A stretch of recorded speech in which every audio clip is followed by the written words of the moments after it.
पहिलो मुद्दा यो देशमा प्रदेश संरचना किन खारेज गर्ने, किनभने प्रदेश संरचना सबभन्दा बढी खर्चिलो भयो। अहिले प्रदेशमा 550 जना सांसद छन्। एक वर्षमा 3 खर्ब भन्दा बढी पैसा प्रदेश संरचनामा खर्च हुन्छ। यो 8 वर्षमा हाम्रो 24 खरब यानि कि 2400 अरब रुपैयाँ प्रदेशका नाममा खर्च भयो। त्यसले हाम्रो विकास निर्माणमा असर पार्यो। 1 नम्बर मुद्दा। 2 नम्बरमा प्रदेश संरचनामा कर्मचारी, कार्यालय र अन्य प्रशासनिक खर्चले राष्ट्रिय स्तरमा ठूलो बजेटमा असर पारेको छ। यो हटाउने। अर्को दोहोरो संरचना। हामी कहाँ स्थानीय तह छ, हामीलाई स्थानीय तह आवश्यकता छ। हामी कहाँ सङ्घीय सरकार छ, आवश्यकता छ। तर बिचको त्यो प्रदेश हामीलाई कुनै पनि आवश्यकता छैन। यसको सङ्घीय सरकार र प्रदेश सरकारको कार्यक्षेत्रमा दोहोरोपन देखेका कारणले गर्दा यसमा काममा ढिलाइ सुस्ती भएर आज पनि यो देशमा वर्षौँ अगाडिदेखिका फाइलहरू पनि आज अगाडि बढ्न सकेका छैनन्। यसले विकास निर्माणमा अवरोध गर्छ। तेस्रो कुरा भ्रष्टाचार र अनियमितता भयो। अहिले व्यापक भ्रष्टाचार प्रदेशका कारणले भएको छ। अर्को प्रभावकारितामा कमी भयो। आज कोही पनि मान्छे यसको लायबिलिटी छैन, प्रभावकारिता भूमिका छैन। चौथो केन्द्रीकृत मानसिकता भयो। प्रदेशको सरकार सङ्घीय सरकार परिवर्तन हुने बित्तिकै प्रदेशको सरकार पनि परिवर्तन हुन्छ। सङ्घीय सरकारको कोलाबोरेसन फरक पर्ने बित्तिकै प्रदेशको पनि कोलाबोरेसन फरक पर्छ। जुन यति सानो देशमा हाम्रो आज यत्रो 550 जना सांसद पाल्नुपर्ने, मुख्यमन्त्री कार्यालय गर्नुपर्ने, ठाउँ ठाउँमा मन्त्रालय गर्नुपर्ने, मन्त्री गर्नुपर्ने आवश्यकता छैन। अब रह्यो प्रदेश संरचना खारेज गरेपछि के गर्न सकिन्छ। 1 नम्बरमा प्रदेश संरचनामा जुन 24 खर्ब रुपैयाँ अहिले खर्च भयो त्यो भनेको 2400 अरब हो। 1 अर्बको एउटा मात्रै हस्पिटल यदि हामीले बनाउन सक्यौँ भने 2400 वटा हस्पिटल बनाउन सक्छौँ।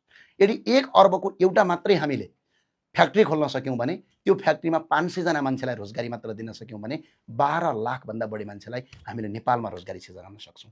र हामीले तिरेको कर, हामीले विदेशबाट ल्याएको ऋण, यो सबै प्रदेश पालेर, प्रदेशका सांसदहरू, मन्त्री पालेर आज देशमा पुरै कल कारखाना उद्योगहरू सब बन्द भएर आज देशमा बेरोजगारी पैदा भएर 1 वर्षमा 8 लाखभन्दा बढी युवाहरू अर्काको देशमा काम गर्न जान बाध्य छन्।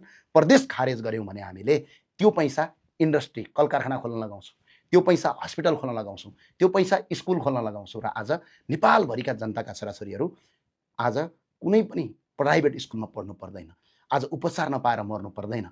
त्यो सरकारका हस्पिटलहरू, स्कुलहरू, हामी कल कारखानाहरू खोल्छौँ त्यो पैसाले र अनि देशमा कोही पनि मान्छेहरू विदेश गएर काम गर्न पर्दैन। यही देशमा सुख र समृद्धि बनाउन सकिन्छ। त्यही भएर प्रदेश संरचना खारेज गर्ने पहिलो कारण यो हो। हामीले दोस्रो कुरा गऱ्यौँ प्रत्यक्ष निर्वाचित कार्यकारी प्रधानमन्त्रीमा जाने। यो आउँदा के फाइदा हुन्छ त? पहिलो कुरा सरकार स्थिर हुन्छ। यो 38 वर्ष करिबदेखि अहिलेसम्म पनि कसैको सरकार स्थिर भएको छैन। कहिले काङ्ग्रेस आउँछ, कहिले एमाले आउँछ, कहिले नेकपा आउँछ, तर सरकार कहिले पनि स्थिर हुँदैन। यदि जनताले बहुमत दिए, 3 पटक बहुमत दिए, हेर्नुहोस् त, पहिलो बहुमत यो बहुदल आइसकेपछि 48 सालमा दिए। 48 सालमा पनि काङ्ग्रेस पार्टी फुटेर भट्टराई ग्रुप र गिरिजाप्रसाद कोइराला ग्रुप बन्यो। त्यस पछाडि त्यो सरकार पनि स्थायी सरकार बनेन। दोस्रो बहुमत 56 सालमा दिए, त्यहाँ पनि स्थायी भएन। तेस्रो बहुमत कहिले दिए जनताले? 2074 सालमा नेकपा, केपी शर्मा ओली र प्रचण्ड, माधव नेपाललाई। अनि यी 3 जना पनि सरकार चलाउन नसकेर सरकार फुटाए। यो संसदीय व्यवस्थाबाट जसरी जाने, संसद मात्र जित्ने र संसद मात्र जितेर गएपछि प्रधानमन्त्री बन्ने जुन व्यवस्था छ, यो व्यवस्थाले स्थिरता कायम गरेन। स्थिरता कायम नगरेपछि देशमा विकास निर्माणका बाटोहरू अगाडि बढेनन्, देशमा सुशासन भएन, विधिको शासन भएन। त्यही भएको हुनाले अबको प्रत्यक्ष निर्वाचित जनताले चुन्ने अहिलेको प्रधानमन्त्री खड्गप्रसाद ओलीज्यूलाई जनताले भोट हालेको होइन, प्रचण्डलाई यहाँभन्दा अगाडि जनताले भोट हालेको होइन। अब जनताले आफ्नो देशको प्रधानमन्त्री जनताले आफै चुन्ने। यो हुने बित्तिकै सरकार के हुन्छ? स्थिर हुन्छ। संसदीय प्रणाली जस्तो बारम्बार सरकार परिवर्तन हुने। आज पनि हेर्नुहोस्, चुनाव हारेका मान्छे पनि यो देशमा प्रधानमन्त्री बन्छन्। यो देशमा चुनाव हारेका मान्छे प्रधानमन्त्री बन्ने, चुनावै नलडेका मान्छे प्रधानमन्त्री बन्ने तपाईले देख्नु भने हेर्नुहोस् त पिक्चरमा माधव नेपाल, उहाँले 2064 सालमा चुनाव हारेर प्रधानमन्त्री बन्नुभयो। अर्को चुनावै नलडेका मान्छे खेलराज रेग्मी, उहाँ सर्वोच्च अदालतको श्रीमान प्रधान न्यायाधीश हुनुहुन्थ्यो, तर उहाँ देशको प्रधानमन्त्री, मन्त्री परिषदको अध्यक्ष बने। त्यो भावना यो व्यवस्थाबाट जनताको प्रतिनिधित्व हुन सक्दैन। आफ्नो देशको कार्यकारी प्रधानमन्त्री जनताले आफै चुन्छन्। बुढा उमेरका आज हाम्रा हजुरबाहरू आफ्ना नाति नतिना खेलाएर बस्छन्, तर उनीहरू यो देशको प्रधानमन्त्री बन्न लाइनमा छन्। यदि जनताबाट प्रत्यक्ष निर्वाचित कार्यकारी प्रधानमन्त्री भए उहाँहरूले जनताबाट चुनाव हार्नुहुन्थ्यो। चुनाव हार्ने बित्तिकै जो जनतामा पपुलर छ, युवा मान्छे आउँछ, देशको काँचो लिफेर्थ्यो। त्यही भएर जनताबाट प्रत्यक्ष निर्वाचित कार्यकारी प्रधानमन्त्री अबको आवश्यकता हो। संसदीय व्यवस्थाबाट प्रधानमन्त्री चुन्ने व्यवस्था पुरै अन्त्य गर्नका लागि यो आन्दोलनमा आउने प्रत्यक्ष निर्वाचित कार्यकारी अब देशको आवश्यकता। तेस्रो मुद्दा राज संस्था पुनर्स्थापना किन आवश्यक छ? पहिलो, राष्ट्रिय सुरक्षा र पहिचान। यो देश नेपालको इतिहासमा राज संस्थाको इतिहास। यो हाम्रो देश नेपाल कुनै गणतन्त्रले ल्याएको बनाएको देश होइन। यो नेपाल हेर्नुहोस् त, म मार्क्सले बनाएको होइन, लेनिनले बनाएको होइन, माओले बनाएको होइन। यो देश कसले बनाएको? पृथ्वीनारायण शाह र जनता मिलेर, यानि कि राज संस्था र जनता मिलेर बनाएका। त्यसपछि देशको नेपालको राष्ट्रिय पहिचान र सुरक्षाको प्रतीक। आज हामी दुईवटा देश, उत्तरमा चीन, दक्षिणमा भारत, बिचमा नेपाल, दुईवटा ठुलो ढुङ्गा बिचको तरुलो। यसमा स्थायित्व कायम भएन। देशको कार्यकारी, देशको तपाईँको प्रमुख, तपाईँको राजा या राज संस्था भएन भने राष्ट्रपतिले यो दुईवटा देशको कूटनीतिक सम्बन्धलाई स्थायित्व गर्न सक्दैनन्। अनि त्यही भएर देश युक्रेन बन्न सक्छ, देश इथियोपिया बन्न सक्छ। आज युक्रेन किन यस्तो भयो? आज रसियासँग त्यहाँको राष्ट्रपतिले राजनीतिक पृष्ठभूमि बुझ्न सकेन। कहिले उत्तरतिर जाने, माओवादीले चुनाव जितेर आएर चिनको समर्थनमा जाने, एमाले काङ्ग्रेसले जित्यो भने भारतको समर्थनमा जाने, कहिले एमाले उत्तरतिर जाने, कहिले काङ्ग्रेस दक्षिणतिर जाने, अनि यो उत्तर दक्षिण अनि कहिले अमेरिकाको समर्थक भइनेहरू हिँड्ने।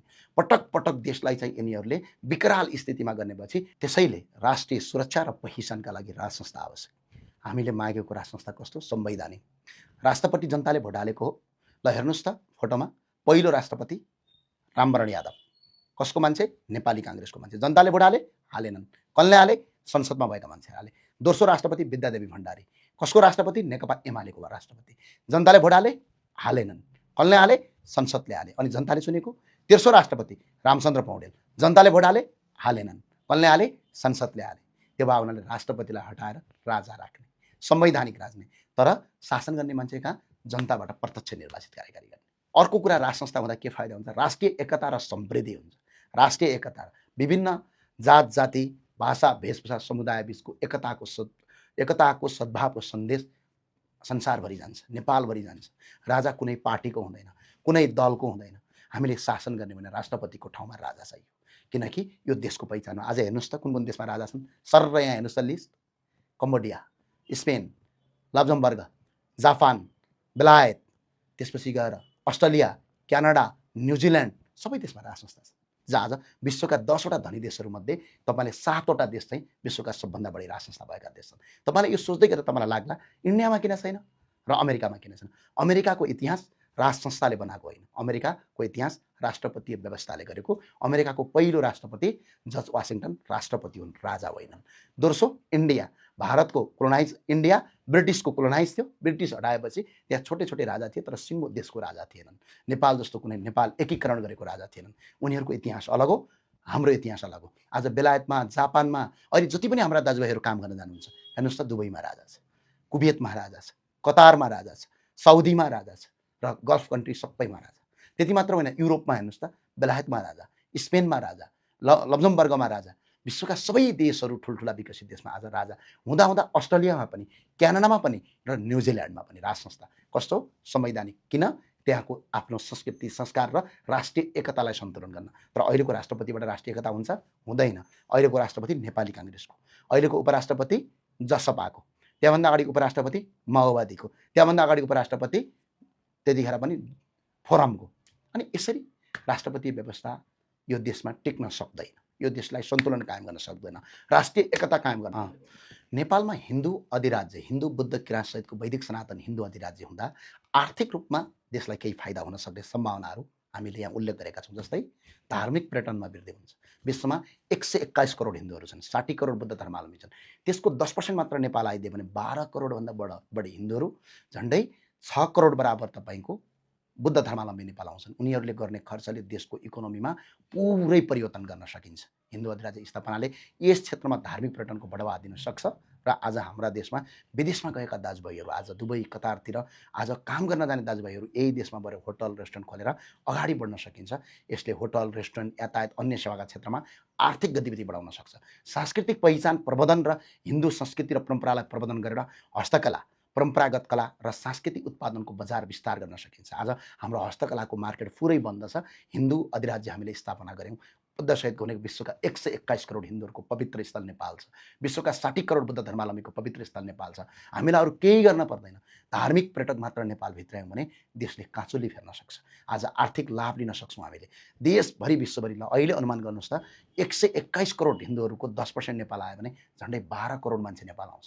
त्यसपछि हामी कहाँ 5 स्टार होटल चाहियो, 3 स्टार होटल चाहियो, अनि कल कारखाना उद्योगहरू जसै पनि तपाईँको मान्छेलाई बस्नका लागि पर्यटन रूपमा 60 करोड बुद्ध धर्मावलम्बीहरू नेपालको 10% मात्र आयो भने 6 करोडभन्दा बढी आउँछ। आज देशको इकोनोमी कहाँ पुग्छ? आज हामी के गरिरहेछौँ? सुनको कचौरा हातमा राखेर सडकमा बसेर भिख मागिरहेका छौँ। अब युवा आन्दोलन अहिले पनि भनिहाले यी चिज स्थापना गर्न, जनताबाट प्रत्यक्ष निर्वाचित कार्यकारी प्रधानमन्त्री गर्न, प्रदेश संरचना खारेज गर्न, राजासहितको प्रजातन्त्र स्थापना गर्न र हिन्दू बुद्ध किराँतसहितको वैदिक सनातन हिन्दू अधिराज्य स्थापना गर्ने अबको हाम्रो माग हो। यो देश विकास यी मुद्दामा गयो भने मात्र देश विकास हुन्छ। विदेशीसँग ऋण मागेर आज 26 खरब रुपियाँ ऋण पुगिसक्यो। सिर्फ एकजना व्यक्ति मै हुँ भनेर मात्र देश बन्ने होइन। आज देशको सिस्टम बन्ने हो। कल कारखाना उद्योग, आज देशको धार्मिक पर्यटन, सुसंस्कृति र जनताबाट आफ्नो नेतृत्व प्रत्यक्ष निर्वाचित र देशको आर्थिक भारलाई कटौती गर्यो भने मात्र देश बन्ने हो। देश भाषणले बन्ने होइन। देश कुनै एकजना व्यक्तिले यही व्यवस्थामा आएर देश बन्ने होइन। अहिले हेर्नुहोस् त कस्तो छ। स्वतन्त्र जितेका मेयरहरूको पनि हालत आज के छ? जबरजस्ती कर्मचारी स्थापना गर्दै आज राम्रो काम गर्ने मान्छेहरूलाई जबरजस्ती हटाइएको छ। किनकि यो संविधानले त्यो कुरा अधिकार दिन्छ। किनकि संविधानमा अहिले पनि संवैधानिक निकायमा राजनीतिक नियुक्ति यदि नगर्ने व्यवस्था यो देशको संविधानले दिन्थ्यो भने यहाँ आज यी राजनीतिक रूपमा बदमास गरेका मान्छेहरू आज देशको न्यायाधीश हुने थिएनन्।